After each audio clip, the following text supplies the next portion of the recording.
The soldiers of Bad Company are back, and they're bringing with them all the action, all the humor, and all the rampant destruction that made Battlefield Bad Company such an entertaining game. But this sequel doesn't just pick up where the first game left off. Bad Company 2 is bigger and better than its predecessor, and it packs one hell of a punch. The meaty campaign is more focused and more exciting this time around, and though you still can't play it cooperatively with a friend, your wisecracking AI companions help ensure that you'll have a blast as you fight your way through beautiful exotic locations.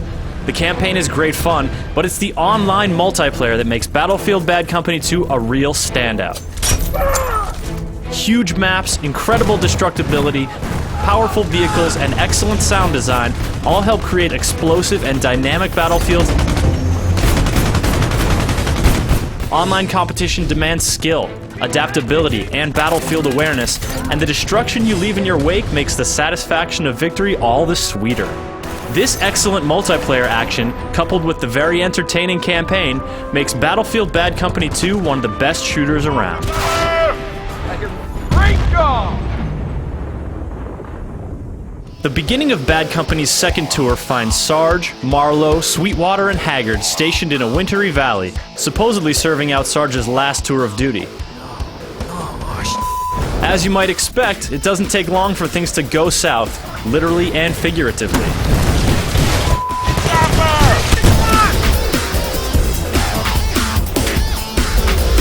You soon leave the snow-capped mountains behind for the lush, teeming jungles of Bolivia.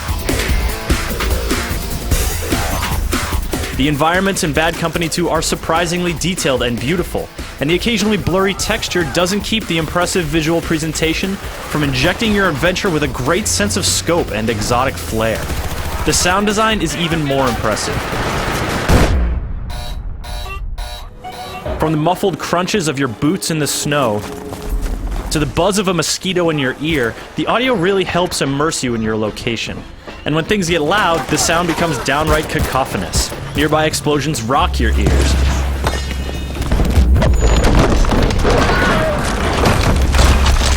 And after a while, you'll be able to identify individual guns by sound alone. The technical presentation is great across the board, and the visual improvements definitely help Bad Company 2 stand above its predecessor. Of course, half the fun of scenery is blowing it up. Trees, barricades, and buildings of all shapes and sizes crumble and break realistically when exposed to gunfire or explosives. An enemy shooting you through a narrow window can be a serious nuisance. That is, until you use your underbarrel grenade launcher to make that window a whole lot bigger. Snipers in tall towers can be dealt with similarly, and it is remarkably satisfying to blast the building out from under rooftop enemies. Pretty much every building can be completely leveled, killing anyone unlucky enough to be inside and giving you an invigorating feeling of destructive power. And if you're feeling extra destructive, some checkpoints are structured so that you can basically take a time out and spend a while thoroughly destroying the area you just fought through. It may not be in keeping with the spirit of your urgent mission, but it's a hell of a lot of fun. It would also be a lot of fun to blast your way through this story with a friend, but sadly there is no cooperative campaign play here. Fortunately, your in-game AI friends are very personable fellows. Combat-wise, they are competent and avoid exploiting their invincibility. They kill enemies frequently enough to make them seem like solid contributors, but not so frequently that they do the lion's share of the work. That's your job. They also contribute their excellent personalities, cracking wise during the heat of combat as well as during downtime. Bad Company's chatter is both endearing and hilarious, and if you hang around at checkpoints later in the game, you'll hear some very enjoyable exchanges on subjects like Haggard's command of Spanish and Sarge's respect for the dead. All right, Haggard, go on and speak me some of that Spanish, big boy. You guys wish you'd hear me. It's more kind of a mixture. Come on, no, you talking, show us. My people in Texas call it Spanglish. Spanglish? Yeah. So I bet he could even say two go words. down to Taco Bell, pretty much ask for anything on the menu. Though there are some minor bumps along the way, the campaign is often thrilling, and the characters imbue it with an engaging sense of personality. But the most engaging part of Battlefield Bad Company 2 is the online, team-based multiplayer. Up to 24 players compete in squads in one of 4 match types.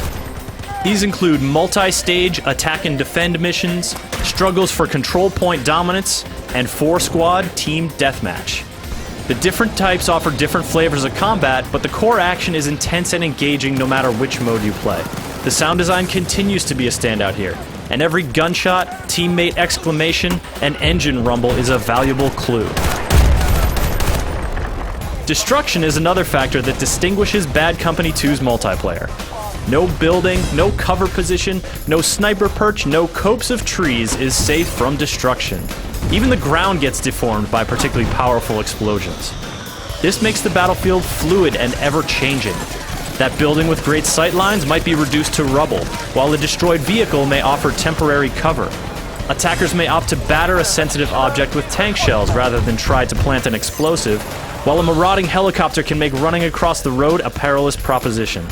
As the end of each conflict approaches, the environments look like a shell of their former selves, but even the fiercest conflict always leaves room for strategic maneuvering. Adapting to battlefield conditions is just as important as altering the battlefield to suit your team's needs. This tactical destruction makes each map feel less like an arena created for combat and more like an actual battlefield, and the resulting action is much more immediate and explosive. Each of the 4 classes of soldier excels at a different combat role. Assault leads the way with powerful mid-range weapons and underbarrel grenade launchers. Engineers support or destroy vehicles and wield submachine guns, while medics pack powerful machine guns and the ability to heal or revive teammates. Recon soldiers have scoped rifles and C4, both of which pack a punch.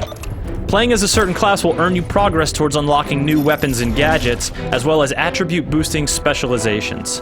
There's also some fluidity between classes, and any player can pick up a dead soldier's kit and adopt new tactics on the fly. Also, each player has the ability to spot an enemy by looking down their sights at them and pressing a button.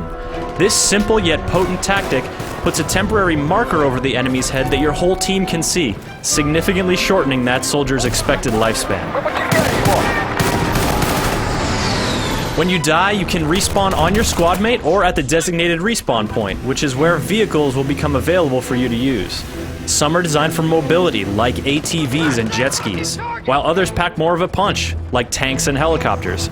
Each vehicle is tactically powerful when applied correctly, and they help make the battlefield significantly more hectic and fun.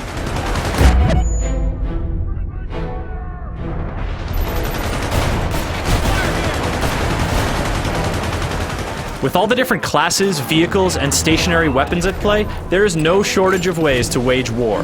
Destructibility makes each match unique, and the unlockable rewards for success in combat are a great incentive to keep playing. Though really, once you get a taste of Battlefield Bad Company 2's thrilling online combat, those incentives will seem like the icing on the cake. The action here is top-notch in both campaign and multiplayer alike. Whether or not you're looking for a new shooter in your life, you owe it to yourself to play Battlefield Bad Company 2.